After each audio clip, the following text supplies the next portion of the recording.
everyone, and welcome to Keeping Up with the NWSL. This is week 5, and today we were going through the quarter-final games that happened over the last couple of days. I'll quickly run through them. So we had North Carolina Courage versus Portland Thorns. We had Utah Royals versus Houston Dash. We had Sky Blue FC versus Washington Spirit. And we had Reign versus Chicago Red Stars. So the first match was Friday evening, I want to say. Between North Carolina and Portland. I think it's fair to say that everyone was expecting a North Carolina win that evening, and that they were going to come out on top. And like literally within the first minute of the game, Lynn Williams was already causing problems for the Portland defence. Like I don't even think it was the minute; it was like 42 seconds or something. She was already highlighting just how quick she was. She was down the left-hand side. She was in the penalty area, and it should have resulted in a goal for them. Really, she opted to go for like the ball across the 6-yard box rather than a shot herself, or maybe she just dragged the shot. I'm not too sure, but it went right across the 6-yard box, and obviously no one's as fast as Lynn Williams, so I don't think anyone could get in there just on time. But yeah, literally in the first minute, you were like, oh, okay, like Portland have really got like a game on the hands here. I don't think Portland even had a shot on goal within the first like half an hour of the match. It was like all North Carolina Courage like the whole time, and Britt Eckerstrom, I'll talk about it at the very end, like highlight it, but she was amazing, and she was on fire in this game, and nothing could get past her. Wasn't really any major chances in the first half for either teams, and it was 0-0 at half time. Obviously that one from Lynn Williams, but other than that, it was just sort of a game of two teams just passing it amongst themselves and keeping hold of the ball. The second half carried on like the first, with North Carolina Courage having the most opportunities, being on top in the game. But again, Eckerstrom was there, like sensational performance from him.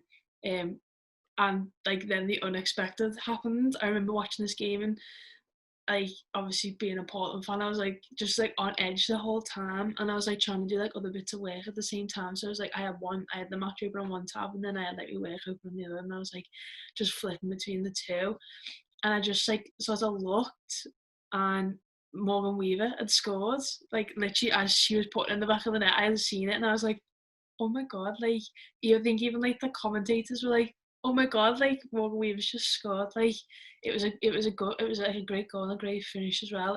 First NWSL goal as well, and what a time to get it in. Credit to Rodriguez for this goal as well. She manages to hold on to the ball. She's under pressure from the North Carolina Courage defence. She keeps hold of it. She stays strong, and I think a lot of players are just sort of try and look to pass it back. So I think there was another Portland player not too far away from her that she could have passed it to, and they could have just chucked it into the box just to get something. But no, she sort of feints the defender and puts it right back into the area, and a great cross from Morgan Weaver to just get on the end of. If you've kept up with these videos and you watched, I think it was the one last week, or it might have been the week before, but when Portland played Reign, I think it was, Morgan Weaver should have been, there was a play where Morgan Weaver should have been a bit more on her toes, because I think the keeper saves a shot and then it sort of spills out, and if Morgan Weaver was a bit more on her toes, she probably would have got to it. And it was something I highlighted, and she was definitely on her toes for this one. Like she was right there, got ahead of Merrick, I think it is, at the back post, and put it in the net, and you could see like from the celebrations just how much it meant to that whole Portland team, like even the subs and like the manager on the sidelines, like it meant everything to them. I did really fear for Portland in this match, because they obviously do like the thing beforehand as well, where they say who's training, who isn't, like the day before or the morning of, like who's questionable type thing, like an injuries report sort of. And like Lindsay Horan, I think Emily Menges, there was another player, like there was like 3 or 4 like solid starters who were all questionable, and I was like, oh, if none of them are playing, like this is just going to be bad for Portland. But they all did play, but then Haran went off early in the second half, and I was like, she's the one for them that like just seems to just always be creating something. She's like their star player. So when she went off, I was like, oh no, like how's this gonna pan out? But fair play, like Portland, like these they were solid in the second half. Like obviously North Carolina were on top in a lot of the game, and obviously you're gonna expect them to be. But like all credit to Portland as well. Like they really did do a good job defending. You've got a feel for the Courage though. Like they've been exceptional this tournament. 4 wins out of 4. Like you expect them to go right to the very end and possibly even win it. Like I know they're not everyone's favourite, but you've got to like give them credit. Like they are a really good side and they've got some really good players. Um, I mentioned it earlier on, but Britt Eckerstrom, oh my word, like she was amazing in this game. Third choice behind obviously French, and then Bixby's been having an incredible tournament, so you weren't going to drop her. Bixby then picks up an injury in training, and her tournament's finished. I don't think she's torn her ACL, but she's done something to it, which is unfortunate. But I don't think she needs surgery, so that's good.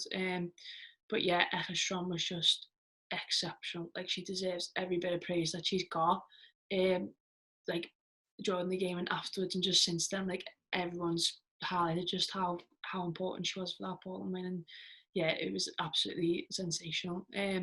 Also, Hubley at centre back for Portland, she was like outshone by obviously Eckerstrom in goal, but it was NWSL Analytica, who I've just recently found on Twitter, and like absolutely loved them, like on their account every day. If I remember, I'll put a link in the description because they were just great. But they put a great stat out on there after the game and set a picture. It shows she had 2 out of 2 tackles, 2 blocks, 2 interceptions, 14 clearances, and then 4 recoveries. So like an amazing job at centre back there. And yeah, this whole Portland team was just great on this day, and they got through to the semi-finals, much to everyone's surprise, I think. The second game of that day came between Utah and Houston, and now this was a really good match. They played each other in the opening fixture of this tournament, and it was a 3-3 scoreline. So yeah, it was going to be a wild game. It definitely was a wild game. Utah hit the ground running, had an opportunity in the first 2 minutes with Vero swinging in a free kick from the left-hand side right over to the far post.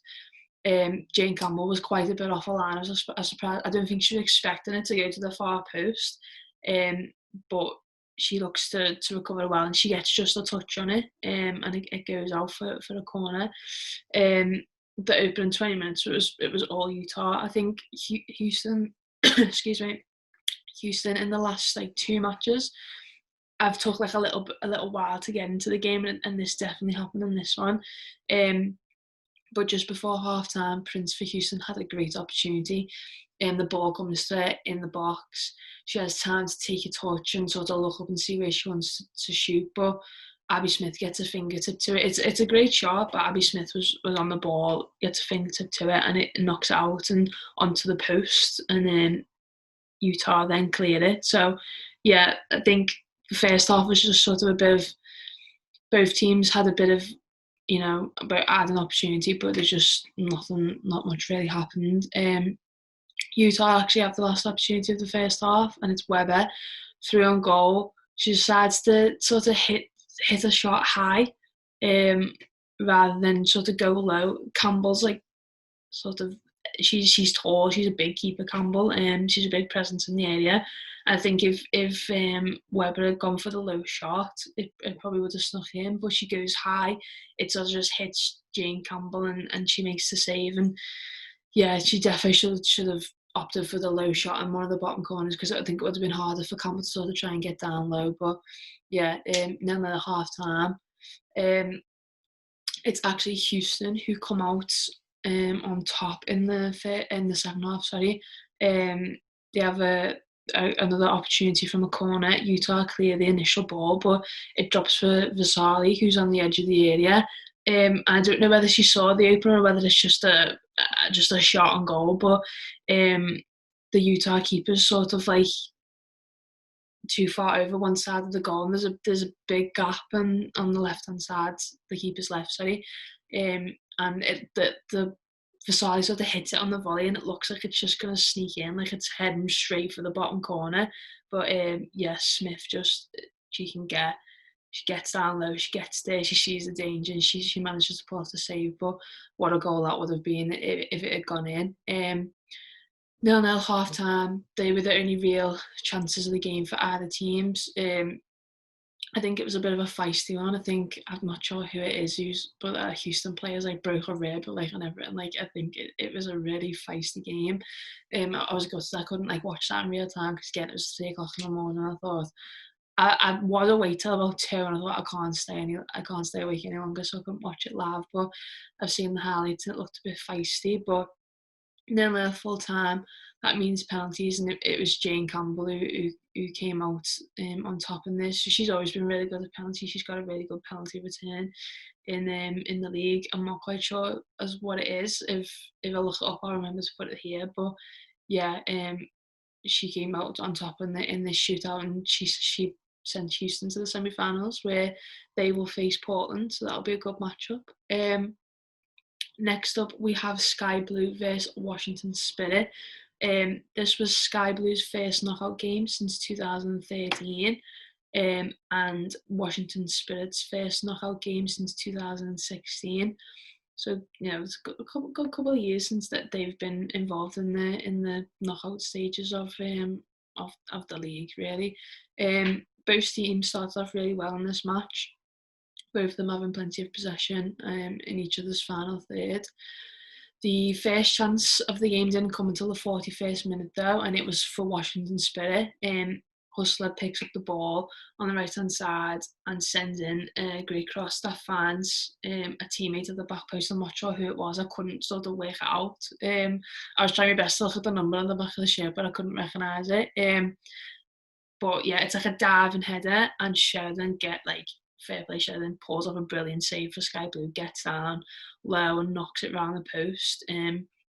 But yeah, that definitely should have been a goal for Washington, and they would have been going in at half time 1-0 up. Again, a couple of minutes later, Ashley Sanchez, has the ball on the edge of the area and goes for the shot. But again, Sheridan makes the save, and it's 0-0 at half time. Washington then carried that momentum into the second half. They had the first chance with Yukiyama going for the shot on the edge of the box, but it's a great shot, like so much power on it. And I think it would have troubled Sheridan. I think might have been just dipping under. I don't think she would have got a hand to it, but so much power, it sort of goes up high and it ends up hitting the crossbar. And yeah, Sky Blue are definitely looking at the crossbar was there, because that was going in for sure. They had another Sky Blue. Had another chance on the 70th minute with Onamuno. I think that's how you say it. I'm sorry if I butchered that. At the back post, Flores sends in a cross, and Onamuno's all alone back post, and she probably should have just headed it directly at the goal, but for some reason I think she goes to head it like down to sort of cause a little bit more trouble for the keeper. But like she sort of heads it down too much, if that makes sense, and it like hits the ground, just bounces up over the bar, and like that was the opportunity for Sky Blue. Like they all knew it, like she knew it once it happened, and I think everyone was just like, yeah, that was it for them, because you don't get much better than that, all alone in the area. Like that wasn't going to happen again. A few minutes later, Feist has an opportunity to score for Washington, but again, Sheridan's quick off the line and pulls off a good save. Sky Blue have the final sort of moment of the game in the 90th minute, like bang on. They get a corner and there's like a big scramble in the area for it. Like Washington are just trying their best to get it away. I'm not sure who it is who takes the shot, but Bledsoe just, like the Utah keeper, just throws the Utah goalkeeper. Why have I just said that? The goalkeeper just like takes a whole body and just like sort of starfish, and like it just hits her, and she saves it, and Washington managed to clear it, and yeah, that was the final chance of the game. So again, there's another game's gone to penalties to decide it, and it was Sheridan that won it for Sky Blue after saving the final penalty. Like these games so far have just been a game for goalkeepers. If like if it doesn't highlight just how much you need a good goalkeeper in between the sticks, like these matches have, because the goalkeepers have come up clutch on these matches and like really saved their teams. Like Sheridan saved the final penalty to send Sky Blue through, and yeah, like I'm made up for Sky Blue. Like, you know, they've obviously haven't had the best of seasons the last couple of years. Obviously, haven't reached the knockout stages since 2013, which is like a long time ago. So, yeah, buzzing for them, and it'll be interesting to see them in the semi-final. The fourth and final game came between Reign and Chicago Red Stars. Again, like it was not surprising to see Chicago Red Stars here, but obviously them and Portland were at the bottom of the table for so long, that you just sort of, obviously they would have reached this stage anyway, but you just weren't expecting them to play the way they've been playing the last like 2 games, especially it's like they needed the first two to sort of just get into the swing of things. And the last two, they've really shown like what kind of team they are.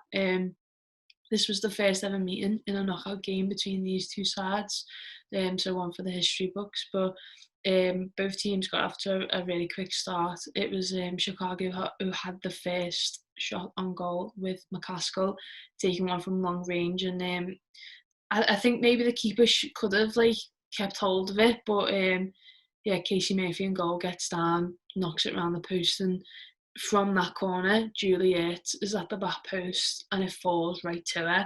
But I think there was so much pace on the corner, um, she can't quite get a good connection on it, and she sort of just like side foots it, and it goes right across the 6 yard box. Like no one really, I don't think anyone really sees it, and it goes back out across goal and out for a goal kick. And yeah, Chicago had a really good opening 10 minutes. Katie Johnson had a shot on goal from long range and that hit the crossbar. So they were really on top in the opening 10-15 minutes of the match. Reign didn't actually have their first chance of the game until the 23rd minute, and it's actually Shirley Hughes who has the shot on the edge of the box, but it's just too high and it goes over the crossbar, doesn't really trouble the keeper. Jess Fishlock then has an opportunity a few minutes later for Reign.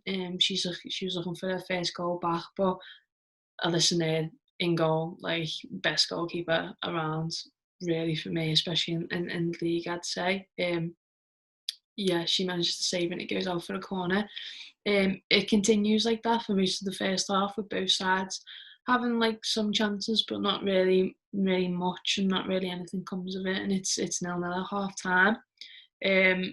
Reign continue their good form in the second half, and they have the first opportunity.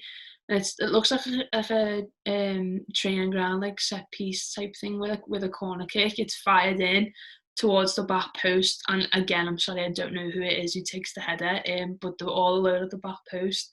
Gets a really good connection on it, loads of pace, but it's right at Nair, like literally right at her. Like she just puts her hands up like that and it hits her hands. She saves it, and it's knocked out into the penalty area again. No one can really get to it, and Chicago are able to clear.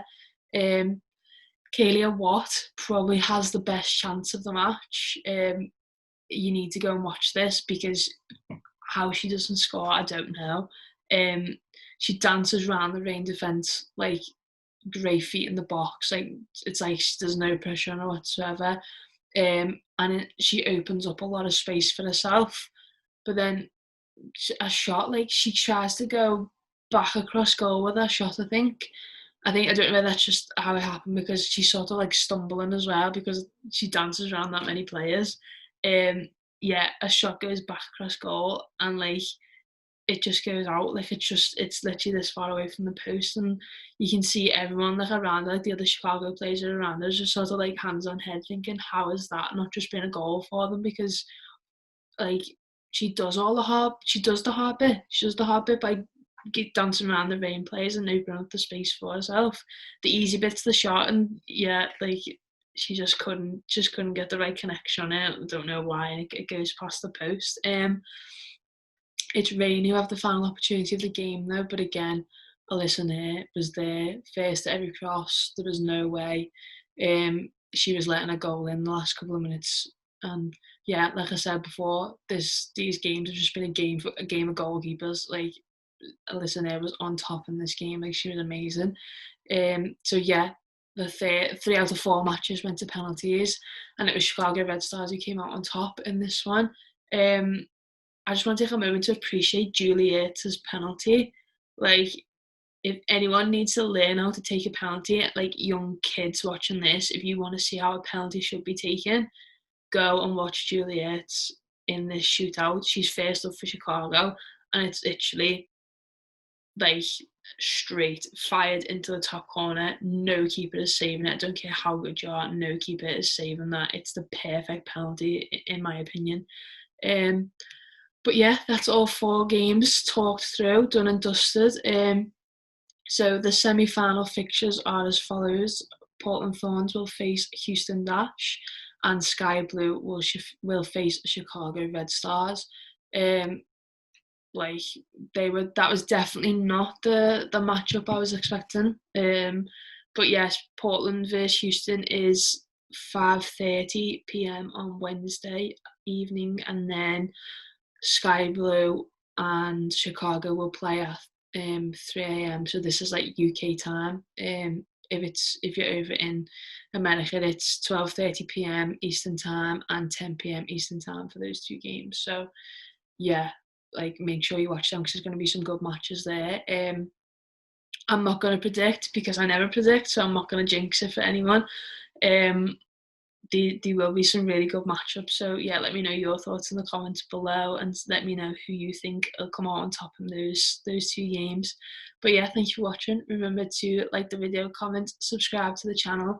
Check out last week's podcast that we did. We'll be doing another one on Wednesday, hopefully. And we also had a few signing videos go out over the weekend. So yeah, let me know your thoughts, and I'll see you all next time with a new Keeping Up with the NWSL.